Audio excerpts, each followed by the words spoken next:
বড় বড় আবাসন প্রকল্প ব্যর্থ হওয়ার পরও চট্টগ্রামে ৩,০০০ কোটি টাকা ব্যয়ে আরও একটি উপশহর গড়ার পরিকল্পনা। প্লট বরাদ্দের নীতিমালা পরিবর্তনের তাগিদ নগরবিদদের। পাট পণ্যের বহুমুখীকরণ ও পরিচিতি বাড়াতে জেডিপিসিতে চালু করা হচ্ছে প্রদর্শনী কেন্দ্র। কাল আনুষ্ঠানিক উদ্বোধন, নিয়মিত তদারকির পরামর্শ অর্থনীতিবিদদের। ভারত থেকে পদ্মা সেতুর পাথর আমদানি বেড়ে যাওয়ায় হিলি স্থলবন্দরে 6 মাসে লক্ষ্যমাত্রার দ্বিগুণ রাজস্ব আদায়। বন্দরের অবকাঠামো উন্নয়ন হলে রাজস্ব আরও বাড়ার প্রত্যাশা। এবং কিশোরগঞ্জের কুলিয়ারচরে ৩,০০০-এর বেশি শিক্ষার্থীর ব্যবহারিক ক্লাসের বিশাল আয়োজন, গিনেস বুকে জায়গা করে নেয়ার প্রত্যাশা।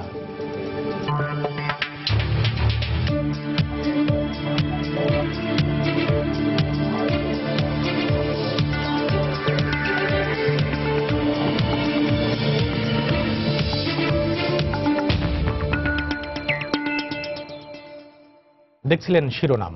আমন্ত্রণ জানাচ্ছি দেশ ও দেশের বাইরের অর্থ বাণিজ্যের নানা খবর নিয়ে আমাদের নিয়মিত আয়োজন এ সময়ের বাণিজ্যে। আর আপনাদের সঙ্গে আছি আমি কামরুল হাসান সবুজ।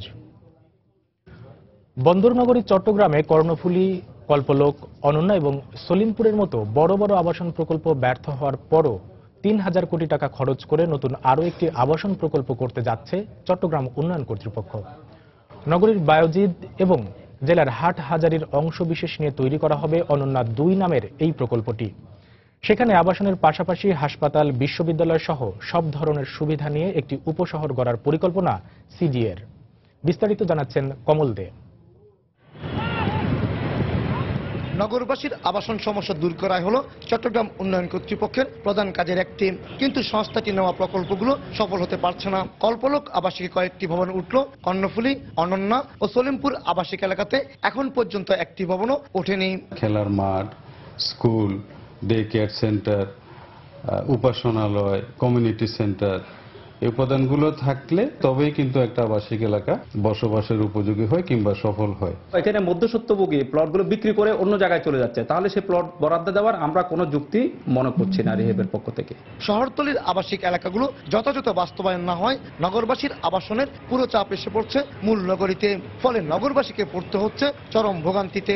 জনজীবনে দুর্ভোগ বাড়ছে, নিম্ন আয়ের মানুষ তাদের জীবনের ঝুঁকি নিয়ে পাহাড়ের পাদদেশে বাস করছে, সব মধ্যম আয়ের মানুষ বাড়ি ভাড়া গুনতে গিয়ে আপনার জীবন ধারণের খেয়ে হারিয়ে ফেলছে। আমাদের দেশে এখন প্লট বরাদ্দ দেওয়ার সিস্টেম থেকে সরে আসা উচিত, এবং অনেকে সেখানে কিনে এমন লোকই কিনতে পারে যাদের অলরেডি নিজের প্লট আছে, তারা স্পেকুলেশনের জন্য কিনে এবং আলটিমেটলি জনগণের টাকায়, সরকারের সদিচ্ছাটাকে পুঁজি করে ওর মধ্যে থেকে তারা মাঝখান দিয়ে কিছু টাকা রোজগার করে নেয়। এই অবস্থায় নতুন একটি আবাসন প্রকল্পের কাজ শুরু করতে যাচ্ছে সিডিএ, যেখানে প্লট থাকবে ২,৮০০, মেডিকেল কলেজ থাকবে, বিশ্ববিদ্যালয় থাকবে, ব্যাংক থাকবে, অর্থাৎ একটা মিনি উপশহরের যে সমস্ত সুযোগ সুবিধা রাখতে হয় সবকিছু রেখেই এই প্রকল্প আমরা গ্রহণ করেছি।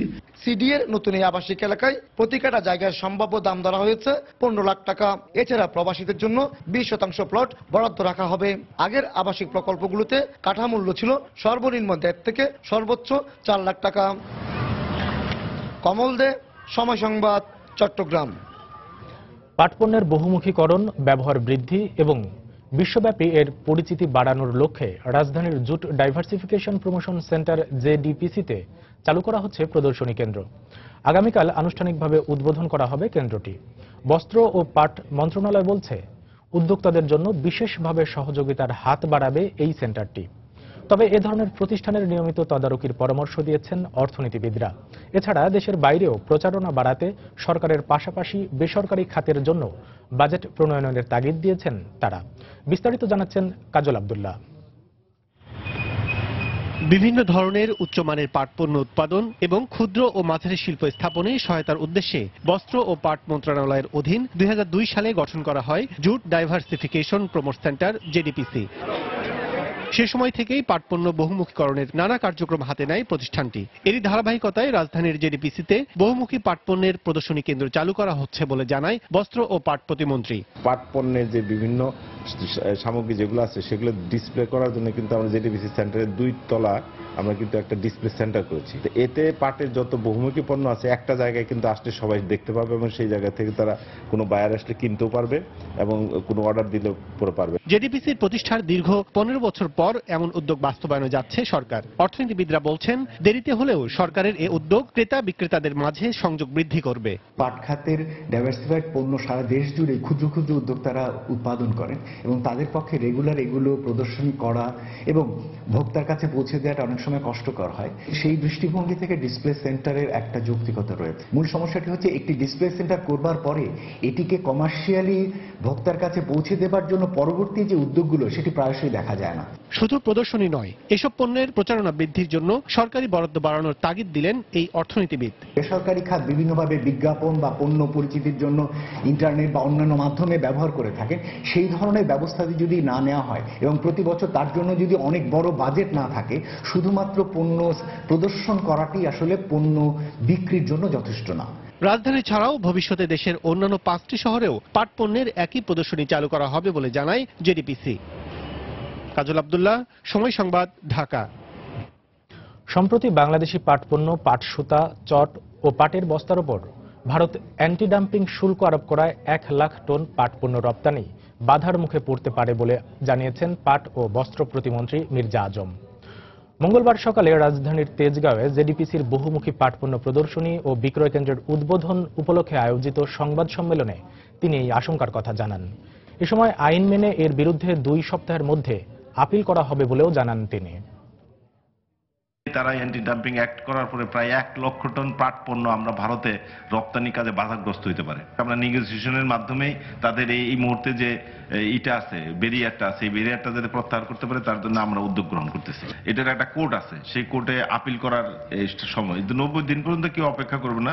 আমাদের যাদের উপর ট্যাক্স আরোপ করা হয়েছে তারা নিজেদের পক্ষ থেকে এই 1 সপ্তাহ 2 সপ্তাহের মধ্যে হয়তো এই আপিলটা করা। এ সময়ের বাণিজ্যে আরো থাকছে। সিরাজগঞ্জের চলন বিলে সরিষা খেতে বাক্স স্থাপন করে মধু সংগ্রহ শুরু করেছে মৌচাষীরা। আবাদ ভালো হয়, এবার মধুর উৎপাদন বাড়ার প্রত্যাশা।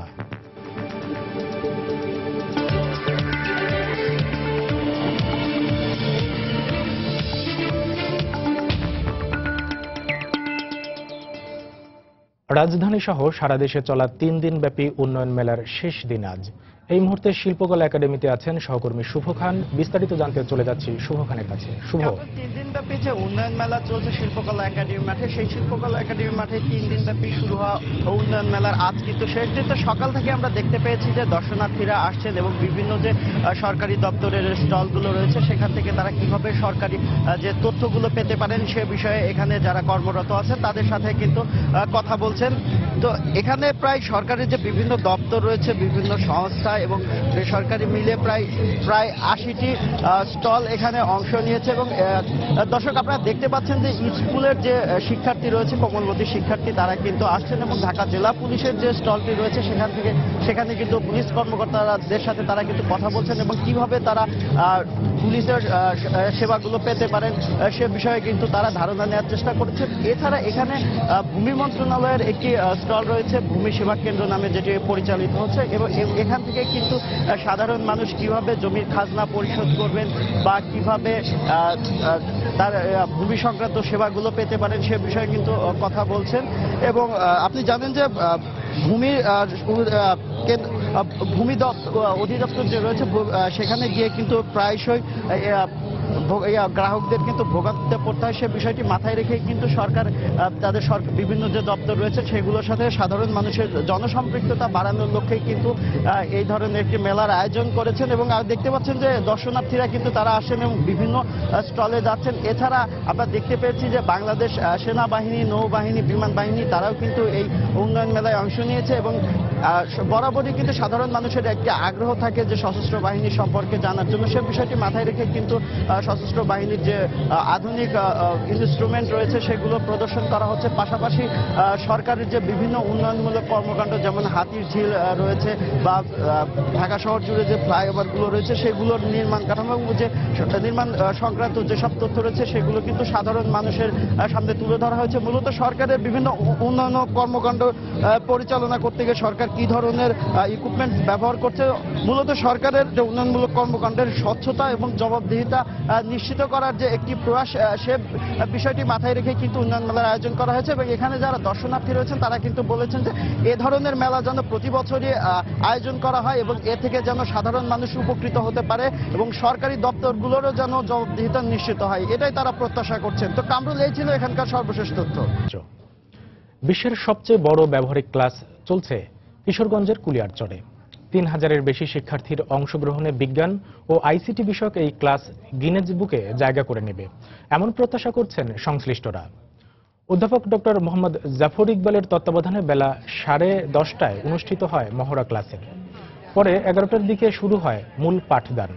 কুলিয়ারচর উপজেলা প্রশাসনের উদ্যোগে এই আয়োজনে অংশ নিয়েছে কুলিয়ারচর উপজেলার বিভিন্ন স্কুলের 5ম থেকে 7ম শ্রেণীর 3200 শিক্ষার্থী। আশা করা হচ্ছে এটিই হবে বিশ্বের সবচেয়ে বেশি সংখ্যক শিক্ষার্থীর অংশগ্রহণে ব্যবহারিক ক্লাস। এর আগে গত বছরের 16 আগস্ট অস্ট্রেলিয়ার ব্রিসবেনে 2900 শিক্ষার্থীকে নিয়ে অনুষ্ঠিত বিজ্ঞান ও আইসিটি বিষয়ক ব্যবহারিক ক্লাস বিশ্ব রেকর্ড করে। তোমার কাছে যে চুম্বকটা আছে সেটা তুমি কোথায় পেয়েছো? ভালো লাগছে যে এত বড় অনুষ্ঠান হচ্ছে আমাদের স্কুলের মাঠে, আবার আমরা এই অনুষ্ঠানে পার্টিসিপেট করতে পারছি। বিজ্ঞান ক্লাসের মাধ্যমে আমি অনেক কিছু জানতে পারবো, অনেক জ্ঞান অর্জন করতে পারবো। এই ক্লাসটা আমরা অনেক কিছু শিক্ষণীয় আছে, তা এতে আমরা অনেক আনন্দিত মনে করছি। আমি এখানে সবার সাথে অংশগ্রহণ করছি, তাই আমার অনেক ভালো লাগছে। বাংলাদেশের ছেলেমেয়েরা এখন বিজ্ঞান অনেকেই পড়তে যাচ্ছে না নানা কারণে। আমার মনে হয় যে এই ঘটনাটা যখন নাকি প্রচার হবে, দেশের মানুষজন দেখবে, তাই না, তারা বিজ্ঞানে একটা আগ্রহ হবে, উৎসাহ হবে। এবং এখানে যে বাচ্চারা আছে আমার ধারণা তারাও ভবিষ্যতে বিজ্ঞানে পড়ার জন্য আগ্রহী হবে। কিশোরগঞ্জের কুলিয়ারচরে আছেন রিপোর্টার তরিকুল ইসলাম সৌরভ। আমরা এখন সরাসরি চলে যাচ্ছি তার কাছে। সৌরভ। কামরুল হাসান, আপনাদের ইতিমধ্যে আমরা জানিয়ে দেওয়ার চেষ্টা করেছি পৃথিবীর সবচাইতে বড় ক্লাসরুমে আমরা এখন রয়েছি। কিশোরগঞ্জের কুলিয়ারচরের থানা মাঠ, এখানে এটি অবকাঠামো তৈরি করা হয়েছে ক্লাসের, এবং সেই ক্লাসটির এখন পর্যন্ত শুরু হয়নি। 11টায় শুরু হওয়ার কথা ছিল, কিন্তু সেটি 12টায় শুরু হবে বলে জানানো হচ্ছে। এখন আসলে একটি ডেমো ক্লাস চলছে এবং সেই ক্লাসটিও নিচ্ছে অধ্যাপক জাফর ইকবাল স্যার, এবং সেই ক্লাসটি এখন থেকে আধা ঘন্টার আগে শুরু হয়েছিল, এখন পর্যন্ত শেষ হয়নি। জাফর ইকবাল স্যার মূল তত্ত্বাবধানে রয়েছে, এছাড়াও কিন্তু 80 জন শিক্ষক শিক্ষিকা এখানে এই সহযোগিতায় রয়েছেন, এখানে পুরো সহযোগিতা করবেন। এবং আজকের যে বিষয়টি নিয়ে এখানে পড়ানো হবে সেটি হলো চুম্বকত্ব নিয়ে। প্রথমে শিক্ষার্থীদের জানাচ্ছেন এখন জাফর ইকবাল স্যার, শিক্ষার্থীরা ব্যাটারি দিয়ে একটি তড়িৎ চুম্বক বানাবেন, সেটি কয়েকটি বস্তুকে চুম্বকত্বের ভিত্তিতে গ্রুপে ভাগ করবে। সবশেষে তারা তাদের চুম্বক দিয়ে একটি কম্পাস বানাবে। আর আইসিটি অংশের জন্য তারা সবাই ভাববে তারা নিজের একটি বড় ল্যানের অংশ, যা কিনা সুইচের মাধ্যমে সংযুক্ত। ইমেল যেভাবে চালাচালি হয় সেভাবে তারা তাদের পরীক্ষার ফলাফল স্যারের কাছে, জাফর ইকবাল স্যারের কাছে পাঠিয়ে দেবে। আর একটি কথা যে এবার পুরো এই আয়োজনটি যদি সফলভাবে সম্পন্ন করা যায় তবে এটি হবে পৃথিবীর সবচাইতে বড় ক্লাসরুমের স্বীকৃতি পাবে। গিনেস ওয়ার্ল্ড রেকর্ড যেটি রয়েছে সেটিতে নাম উঠে যাবে বাংলাদেশের। এর আগে এই নামটি অর্থাৎ এই স্থানটি দখল করেছিল অস্ট্রেলিয়া, তারা 2900 শিক্ষার্থী নিয়ে এরকম একটি ক্লাস করেছিল, সেটি মাত্র 4 মাস আগে। সেটি 4 মাসের মাথায় সেটিকে টপকে যাচ্ছে বাংলাদেশ, এবং সেই আয়োজনটি এখন চলছে।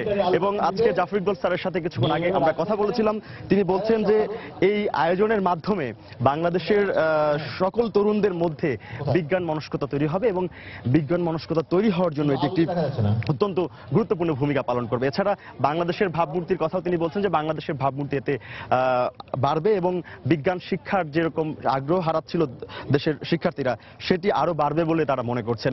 এছাড়া এই পুরো অঙ্গনটিতে এখন কিন্তু 3200-র বেশি শিক্ষার্থী রয়েছে এবং তারা বলছে যে এটি তাদের জন্য একটি সৌভাগ্য, এরকম একটি ইতিহাসের তারা অংশ হতে পেরেছে। সর্বমোট 3200 শিক্ষার্থী রয়েছে এবং 800-র বেশি বেঞ্চ রয়েছে, প্রতি বেঞ্চে 4 জন করে শিক্ষার্থী বসছেন এবং তারা এই একটু পরেই সেই ব্যবহারিক ক্লাস সেটিতে অংশ নেবে এবং এখন ডেমোর মাধ্যমে স্যার জাফর ইকবাল স্যার এটি বুঝিয়ে দেবার চেষ্টা করছেন। জেলা প্রশাসনের পক্ষ থেকে কিশোরগঞ্জ জেলা প্রশাসন এবং এই জেলা প্রশাসনের উদ্যোগে এই অনুষ্ঠান অনুষ্ঠিত হচ্ছে এবং এটি এখন যে সর্বোচ্চ সংখ্যক শিক্ষার্থীদের অংশগ্রহণে একটি অসাধারণ মুহূর্ত হয়ে উঠেছে। আপনাদেরকে বলি যে এই 3200-র বেশি শিক্ষার্থী প্রতিক্ষণ 2 জন করে মোট 1600 গ্রুপে এক্সপেরিমেন্টটি করবে। 800টি টুল বেঞ্চ থাকবে, প্রতিটিতে 4 জন করে বসছে। সামিয়ানা টাঙিয়ে 246 ফুট বাই 172 ফুট প্যান্ডেলের চারপাশ সাদা কাপড় দিয়ে ঘিরে 10 ফুট উচ্চতা বিশিষ্ট ক্লাসরুম তৈরি করা হয়েছে এবং এর আগে এই অস্ট্রেলিয়ার আগে এই রেকর্ডটি ছিল দক্ষিণ আফ্রিকার এবং দক্ষিণ আফ্রিকার আগে এটি ভারতের এই রেকর্ডটি ছিল। এখন এটি বাংলাদেশের পক্ষে আসবে, তার মানে বাংলাদেশ শুধুমাত্র অস্ট্রেলিয়াকে না, বাংলাদেশ এই বিষয়টি ছাড়িয়ে যাবে দক্ষিণ আফ্রিকা এবং ভারতকেও এবং সবকিছু মিলিয়ে এখনকার ডেমো ক্লাস চলছে এবং ডেমো ক্লাসের পরে 12টার দিকে আমাদেরকে জানানো হয়েছে 12টার দিকে মূল ক্লাসের আনুষ্ঠানিকতা শুরু হবে এবং সেটির 1.5 ঘন্টা ব্যাপী অনুষ্ঠিত হবে এবং দ্বিতীয় ভাগে মূলত আলোচনা সভা অনুষ্ঠিত হবে।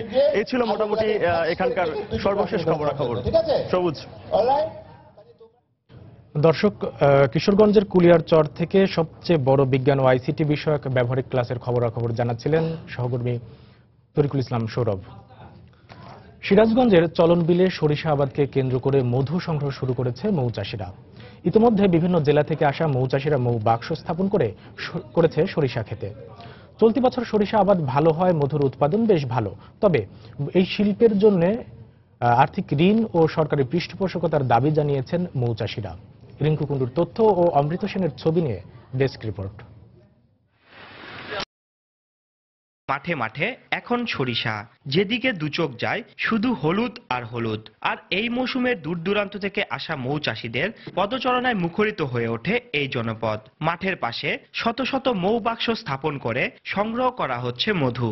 হাজার হাজার মৌমাছি সরিষা ফুল থেকে মধু সংগ্রহ করে বাক্সে জমা করে আর মৌচাষীরা 6 দিন পর পর সেই বাক্সগুলো থেকে ধোয়ার মাধ্যমে মৌমাছি সরিয়ে মধু উত্তোলন করে। চলতি বছর সরিষা আবাদ ভালো হওয়ায় মধুর উৎপাদন নিয়ে বেশ খুশি মৌচাষীরা। আমাদের দেশেও চলে আর বিদেশেও যায় এই মধু, আমার কাছে কোনো ভেজাল নাই। 4 দিন কাটলে আমাদের এরকম 20-25 মণ মধু হয়। এই মধুটা আমরা কোম্পানিকে বিক্রি করি। তবে আর্থিক ঋণ ও সরকারি পৃষ্ঠপোষকতার অভাবে খুব একটা লাভ হয় না বলে জানান মৌচাষীরা। আরো 5টা মানুষ 10টা মানুষ এই ব্যবসাটার প্রতি আরো আগ্রহ হচ্ছে। সরকার থেকে আমাদের ঋণ দিত, তাহলে আমরা মৌমাছিগুলো পালন করতে আমাদের সুবিধা হতো। আর জেলা কৃষি বিভাগ ও প্রশাসনের পক্ষ থেকে মৌচাষীদের বিভিন্ন পরামর্শ ও পদক্ষেপ নেওয়ার কথা জানানো হয়। বেসিক তারাই কাজটা করছে, কিন্তু ওদের সঙ্গে আমাদের কিন্তু সংযুক্তি করে দেওয়া হয়েছে যাতে আমরা মৌওয়ালাদের সাহায্য করতে পারি। যারা মৌচাষের সাথে যুক্ত বা মধু সংগ্রহ করে তাদেরকে যাতে ঋণ দেওয়া যায় সে বিষয়ে আমরা আমাদের যে বাণিজ্যিক ব্যাংকগুলো তাদেরকে নির্দেশনা প্রদান করেছি। চলতি মৌসুমে জেলার প্রায় 40,000 হেক্টর জমির সরিষার আবাদ মৌচাষের আওতায় আনা হয়েছে, যেখানে 15,000 মৌ বাক্স স্থাপনের মাধ্যমে সংগ্রহ করা হচ্ছে মধু। রিঙ্কু কুণ্ডু, সময় সংবাদ, সিরাজগঞ্জ। চলতি অর্থবছরের প্রথম 6 মাসে হিলি স্থলবন্দরে লক্ষ্যমাত্রার চেয়ে 23,40 লাখ টাকা রাজস্ব বেশি আদায় হয়েছে। 2016-17 অর্থ বছরে জাতীয় রাজস্ব বোর্ড এনবিআর হিলি স্থলবন্দরের প্রথম 6 মাসে রাজস্ব আদায়ের লক্ষ্যমাত্রা নির্ধারণ করে 24,50 লাখ টাকা। এর বিপরীতে বন্দরের কাস্টমস কর্তৃপক্ষ ডিসেম্বর পর্যন্ত আদায় করেছে 47,90 লাখ টাকা। কাস্টমস কর্মকর্তারা জানান, পদ্মা সেতু নির্মাণে পাথর আমদানি বৃদ্ধি পাওয়ায় রাজস্ব আদায় বেড়েছে। তারা বলেন, বন্দর অবকাঠামো উন্নয়ন করা হলে রাজস্ব আদায় আরো বাড়বে। 24,50 লক্ষ টাকা, সেখান থেকে আমাদের সরকারি আদায় হয়েছে 47,90,00,000 টাকা, অর্থাৎ উদ্ধৃত হয়েছে, বেশি আদায় হয়েছে 23,40,00,000 টাকা বিগত 6 মাসে। বেশি পরিমাণ রাজস্ব আদায়ের প্রধান খাত যেটা, সেটা হলো পাথর। রাজশাহীর তানোরে শুরু হয়েছে মাছ মেলা। এই মুহূর্তে সেখানে আছেন সহকর্মী সাইফুর রহমান রকি। সরাসরি চলে যাচ্ছি তার কাছে। এখন আমি রাজশাহীর তানোর উপজেলার ডাং বাংলোর যে মাঠটি, সেই মাঠে অবস্থান করছি। মূলত এই মাঠে রাজশাহীর প্রতি বছরেই কিন্তু এই দিনটিতে মৎস্য মেলার আয়োজন করে থাকে। মূলত আজকেও সেই মেলাটি শুরু হয়েছে। সকাল 10টার পর থেকে মেলাটি জমে উঠতে শুরু করেছে এবং এই মেলাতে বিভিন্ন দেশীয় প্রজাতির যে মাছগুলো আছে সেই মাছগুলো এখানে নিয়ে আসা হচ্ছে। দূর দূরান্ত থেকে অনেকেই আসছেন এই মাছগুলো কিনতে এবং এই মাছগুলো কিন্তু বিলের মাছ যেহেতু সুস্বাদু বেশি হয় বলে তারা জানাচ্ছেন, সেই জন্য এই মাছগুলো কিন্তু তারা কিনে নিয়ে যাচ্ছেন।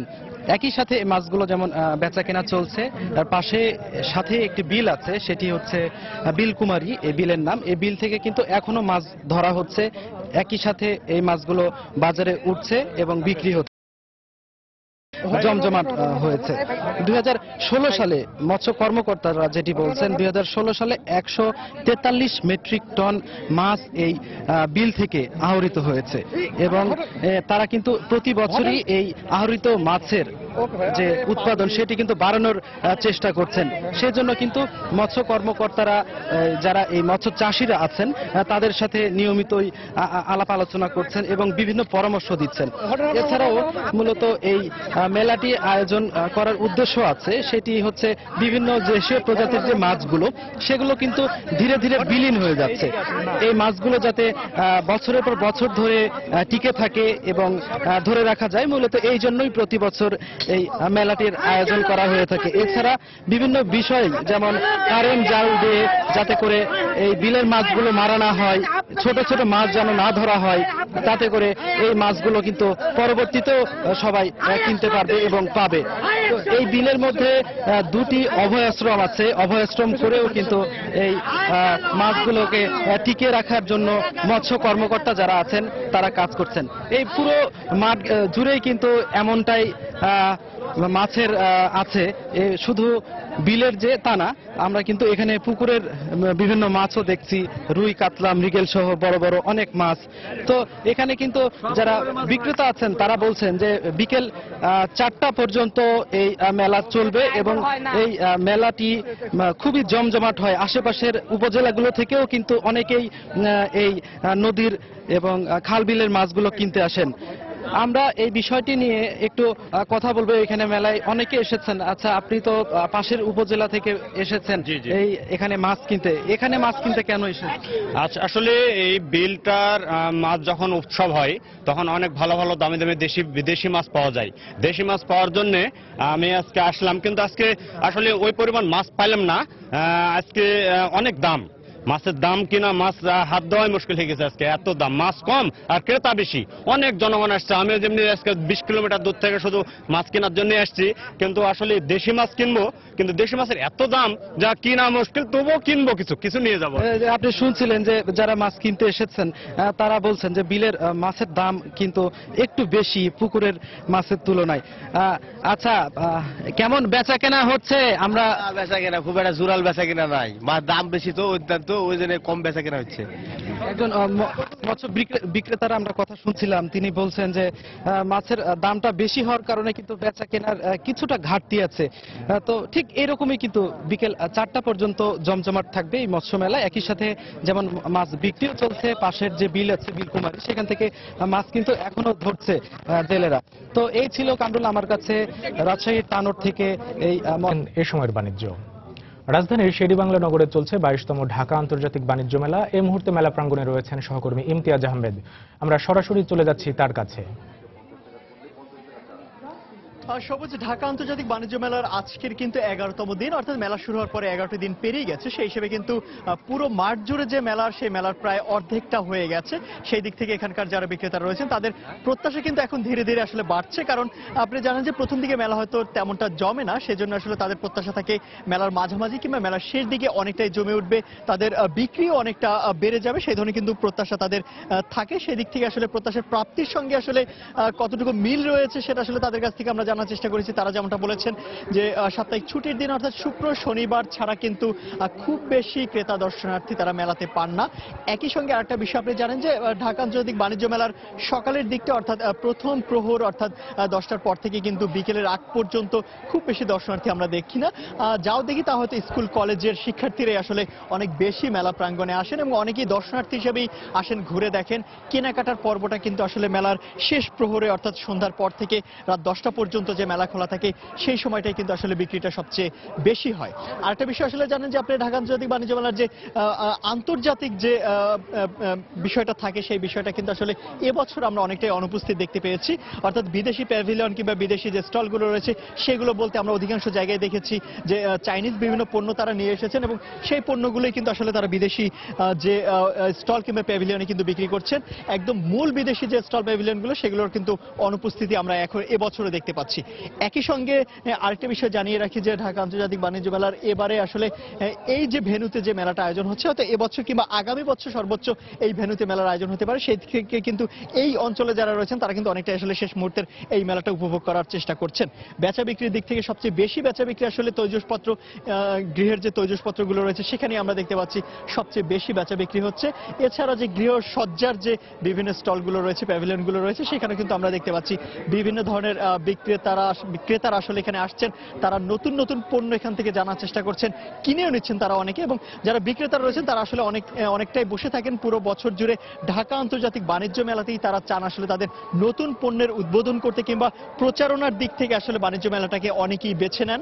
সেই দিক থেকে যারা বিক্রেতারা রয়েছেন তারা আসলে এই সুযোগটা নেওয়ারই চেষ্টা করেন মেলা থেকে এবং সেই সুযোগটা অনেকটা সফল হন তারা। কারণ আপনি জানেন অনেক বড় একটি জমায়েত হয় ঢাকা আন্তর্জাতিক বাণিজ্য মেলা। এখানে শুক্র শনিবারে প্রায় 1 লক্ষের উপরে আসলে কিন্তু এখানে যারা দর্শনার্থী তারা এখানে আসেন এবং পুরো মেলা জুড়ে বড় একটি সমাগম তারা পান। বিজ্ঞাপনের জায়গা হিসেবে এই মেলাকে আসলে তারা বেছে নেন এবং সেই জায়গাটায় অনেকটাই তারা সফল হয়ে থাকেন। আমরা প্রচুর স্টল কিংবা প্যাভিলিয়নে দেখেছি নতুন নতুন পণ্য উদ্বোধন হতে এবং নতুন যে পণ্যগুলো রয়েছে দেশি কিংবা দেশের বাইরে যে তাদের যে ক্রেতা অর্থাৎ তাদের যে প্রত্যাশিত ক্রেতা রয়েছেন তাদের কাছ থেকে আসলে সেই ধরনের সাড়া তারা এখান থেকে পেয়ে থাকেন এবং এর মাধ্যমে আসলে তারা প্রচারটাকে অনেক বেশি গুরুত্ব দিয়ে থাকেন। একই সঙ্গে আমি আপনাকে বলে দেই যে মেলা প্রবেশের ক্ষেত্রে যে আসলে বিভিন্ন ধরনের যে সীমাবদ্ধতা রয়েছে অর্থাৎ যে একটি গেটের মাধ্যমে বিকেলবেলা তারা অনেকে ক্রেতারা বলে থাকেন যে আসলে যারা দর্শনার্থী আসেন তারা বলে থাকেন একটি গেটে বিকেল বেলাটায় আসলে অনেক বেশি ভিড় থাকে, তারা প্রবেশের ক্ষেত্রে অনেকটাই ভিড় লেগে যায়। সেই ক্ষেত্রে এবারই প্রথম কিন্তু ঢাকা আন্তর্জাতিক বাণিজ্য মেলায় অনলাইনে টিকিট বিক্রির ব্যবস্থা করা হয়েছে। তারপরও আমরা দেখতে পেয়েছি বিকেল বেলায় কিন্তু অনেকটাই ভিড় এখানে লেগে থাকে। তারা যাচ্ছেন যে আসলে সেই মেলার প্রবেশের ক্ষেত্রে যে বুথগুলো রয়েছে সেই বুথগুলোর সংখ্যা আরো বাড়ানো যায় কিনা কিংবা প্রবেশের ক্ষেত্রে যে বিষয়টা রয়েছে সেই বিষয়টাকে আরেকটু সুশৃঙ্খল পদ্ধতির মধ্যে আনা যায় কিনা সেই বিষয়টা কিন্তু তারা এখানে বলছেন। একই সঙ্গে বিদেশি ক্রেতার সংখ্যা যদি বলে থাকি, যেহেতু আন্তর্জাতিক বাণিজ্য মেলার কথা বলা হচ্ছে, বিদেশি ক্রেতা অনেক বেশি থাকবে এমনটা কিন্তু আসলে প্রত্যাশা থাকে এখানকার বিক্রেতাদের। সেই দিক থেকে আমরা খুব বেশি বিদেশি ক্রেতা আসলে গত বছরে দেখিনি, এবছরও তেমনটা আমরা দেখতে পাচ্ছি না। তবে বিকেলবেলা হয়তো কিছু হাতে গোনা 2-1 বিদেশি ক্রেতা আসতে পারেন, সেটা আসলে একদম নিতান্তই কমই বলা যায়। সেই ক্ষেত্রে বিক্রেতাদের একটি অভিযোগ রয়েছে, যারা আয়োজক অর্থাৎ EPB export promotion bureau of Bangladesh তাদের ভূমিকা নিয়ে কিন্তু আসলে বিক্রেতারা প্রশ্ন তুলছেন। তারা কেন বিদেশি ক্রেতা আরো বেশি আকৃষ্ট করার চেষ্টা কেন আকৃষ্ট করতে তারা পারছে না সেই বিষয়ের অভিযোগ কিন্তু বরাবরই ছিল। তবে তারা যেমনটা বলছেন অর্থাৎ ইপিবির ভাষ্য হলো যে মেলা যেহেতু 1 মাস ব্যাপী হয়, পুরো 1 মাস জুড়ে মেলার আয়োজনের জন্য কিন্তু আসলে তারা সেই ধরনের বিদেশি ক্রেতা কিংবা দর্শনার্থী আনতে পারেন না। দেশের বাইরে অর্থাৎ বিদেশে যে আন্তর্জাতিক বাণিজ্য মেলাগুলো হয় সেখানে 7 দিন কিংবা 15 দিনের মেলার আয়োজনের জন্য কিন্তু অনেকটাই বিদেশি ক্রেতা আসছেন কিংবা অনেক বিদেশি প্যাভিলিয়ন, অনেক বিদেশি অংশগ্রহণকারীরা আসেন। পুরো মাস জুড়ে অনেকেই আসতে চান না, এমনটা কিন্তু ইপিবির পক্ষ থেকে বলা হচ্ছে বরাবরই। তবে তাদের প্রত্যাশা যত দিন যাবে, দিন যাওয়ার সঙ্গে সঙ্গে এখানকার দেশীয় দর্শনার্থীর পাশাপাশি বিদেশি দর্শনার্থীও কিন্তু এখানে বাড়বে এবং এখানকার যারা অংশগ্রহণকারী রয়েছেন তাদের উদ্দেশ্য এবং তাদের যে আয়োজন পুরোটাই সফল হবে এমন কিন্তু প্রত্যাশা করছেন এখানকার যারা বিক্রেতা রয়েছেন কিংবা যারা অংশগ্রহণ করেছেন। তো মোটামুটি ঢাকা আন্তর্জাতিক বাণিজ্য মেলার 11তম দিনের প্রথম প্রহরের এই ছিল আমার কাছে সর্বশেষ। সবুজ। ঢাকার আন্তর্জাতিক বাণিজ্য মেলার 11তম দিনের খবরাখবর মেলা প্রাঙ্গণ থেকে জানাচ্ছিলেন ইমতিয়াজ আহমেদ। দেশের 64টি উপজেলার গ্রাম এলাকায় গুরুত্বপূর্ণ সড়কে সেতু নির্মাণ সহ 8,874 কোটি টাকার 9টি প্রকল্পের অনুমোদন দিয়েছে জাতীয় অর্থনৈতিক পরিষদের নির্বাহী কমিটি একনেক। গতকাল প্রধানমন্ত্রী শেখ হাসিনার সভাপতিত্বে শেরেবাংলা নগরে এনএসি সম্মেলন কক্ষে প্রকল্পগুলোর অনুমোদন দেওয়া হয়। পল্লী অঞ্চলের সড়ক সেতু নির্মাণ প্রকল্পে বরাদ্দ নির্ধারণ করা হয়েছে ৩,৯২৬ কোটি টাকা, ১,৮৯০ কোটি টাকা ব্যয় ধরা হয়েছে চট্টগ্রাম মহানগরীর পানি সরবরাহ উন্নয়ন ও স্যানিটেশন প্রকল্পে।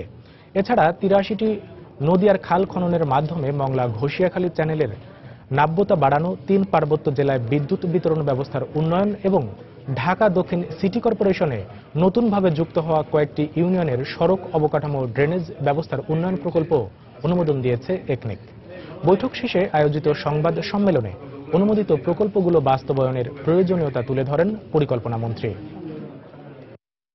আমরা এই বছর সভা করেছি 16টি প্রকল্প অনুমোদন আমরা পেয়েছি একনেক থেকে 131টি। সেগুলোর প্রাক্কলিত ব্যয়ের পরিমাণ 2,63,883 কোটি টাকা। আজকে সভায় আমরা 9টি প্রকল্প অনুমোদনের জন্য উপস্থাপন করেছি। এই 9টি প্রকল্পে অনুমোদিত হয়েছে। 9টি প্রকল্পের যে প্রাক্কলিত ব্যয়ের পরিমাণ হচ্ছে 8,874 কোটি 16 লক্ষ টাকা। কর্মক্ষেত্রে মালিক শ্রমিকদের মধ্যে সুসম্পর্ক বজায় রাখতে দুপক্ষকেই শ্রম আইন সম্পর্কে স্পষ্ট ধারণা রাখার আহ্বান জানিয়েছেন শ্রম ও কর্মসংস্থান প্রতিমন্ত্রী মুজিবুল হক চুন্নু।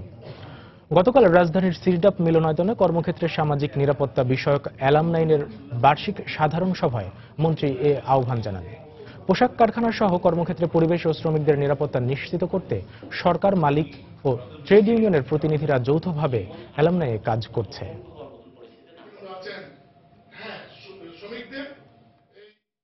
উজালা পেইন্টসের পরিবেশক সম্মেলন অনুষ্ঠিত হয়েছে। মঙ্গলবার রাজধানীর কৃষিবিদ ইনস্টিটিউট কনভেনশন হলে এই সম্মেলন অনুষ্ঠিত হয়। সম্মেলনে সভাপতিত্ব করেন উজালা পেইন্টস এর প্রধান নির্বাহী কর্মকর্তা মোহাম্মদ শরীফুল্লাহ। এ সময় প্রতিষ্ঠানটির চেয়ারম্যান আলহাজ নজরুল ইসলাম, পরিচালক মোহাম্মদ আজহারুল ইসলাম সহ ঊর্ধ্বতন কর্মকর্তারা ও দেশের বিভিন্ন এলাকার পরিবেশক উপস্থিত ছিলেন। খাদ্যপণ্য প্রস্তুতকারী প্রতিষ্ঠান কিষণ গ্রুপের বার্ষিক পরিবেশক সম্মেলন অনুষ্ঠিত হয়েছে। মঙ্গলবার রাজধানীর ধানমন্ডি ক্লাবে অনুষ্ঠিত এই সম্মেলনে প্রধান অতিথি ছিলেন কিষণ গ্রুপের চেয়ারম্যান এম এ মোতালেব। এ সময় তিনি পণ্যের গুণগত মান বজায় রেখে বিপণন ব্যবস্থাকে শক্তিশালী করার আহ্বান জানান। সম্মেলনে কিষণ গ্রুপের ঢাকা সহ দেশের সব বিভাগের পরিবেশকরা দেখছেন এ সময়ের বাণিজ্য। আগামী 14 জানুয়ারি যুক্তরাষ্ট্রের ডেট্রয়েট শহরে শুরু হতে যাচ্ছে north American international auto show 2017। Auto শোতে নতুন প্রজন্মের জন্য অত্যাধুনিক প্রযুক্তির বৈদ্যুতিক গাড়ি, ডিজেল চালিত ট্রাক, স্পোর্টস কার, হাইব্রিড গাড়ি সহ বিলাসবহুল গাড়ি নিয়ে অংশ নিচ্ছে বিশ্বখ্যাত গাড়ি নির্মাতা প্রতিষ্ঠানগুলো। ডেট্রয়েট অটো শো উপলক্ষে আয়োজিত এক ইভেন্টেও কয়েকটি গাড়ি প্রদর্শনীর আয়োজন করা হয়েছে। প্রদর্শনীর মধ্য দিয়ে বিশ্বের গাড়ির বাজারের মন্দাভাব কাটবে বলে প্রত্যাশা সংশ্লিষ্টদের। অটো শোতে অংশ নিচ্ছে Toyota, Nissan, Audi, General Motors, BMW, Mercedes Benz, Fiat, Chrysler, Volkswagen, Honda সহ বিশ্বের বিভিন্ন দেশের গাড়ি নির্মাতা প্রতিষ্ঠান। This is the concept I. The future is showcased on here of what a vehicle could look like with those scissor doors. The eyes actually blink at you. It'll also give you messages on the back end, and it has artificial intelligence where the car. আমদানি করা গাড়ির ক্ষেত্রে Trump অতিরিক্ত শুল্ক আরোপের সিদ্ধান্ত নিলেও মেক্সিকোতে নতুন প্ল্যান্ট স্থাপন করতে চায় জার্মানির গাড়ি নির্মাতা প্রতিষ্ঠান বিএমডব্লিউ। এই প্ল্যান্টের জন্য $100 কোটি ব্যয়ের ঘোষণা দিয়েছে বিএমডব্লিউ। অথচ প্রেসিডেন্ট নির্বাচিত হওয়ায় ট্রাম্পের যুক্তরাষ্ট্রের বাজারের জন্য মেক্সিকোয় গাড়ি নির্মাণে অতিরিক্ত শুল্ক আদায়ের ঘোষণার পর যুক্তরাষ্ট্রে গাড়ি নির্মাণের সিদ্ধান্ত নিয়েছে অনেক প্রতিষ্ঠান। এর আগে মেক্সিকোয় গাড়ি নির্মাণের জন্য জেনারেল মোটরসের সমালোচনা করে ট্রাম্প। পাশাপাশি টয়োটার কাছ থেকে অতিরিক্ত শুল্ক আদায়ের কথাও জানায় ট্রাম্প। তবে এ বিষয়ে বিএমডব্লিউ কর্তৃপক্ষ বলছে, ব্রাজিল, মেক্সিকোর মতো বিশ্বের অন্যান্য দেশেও প্ল্যান্ট স্থাপনের পরিকল্পনা রয়েছে তাদের।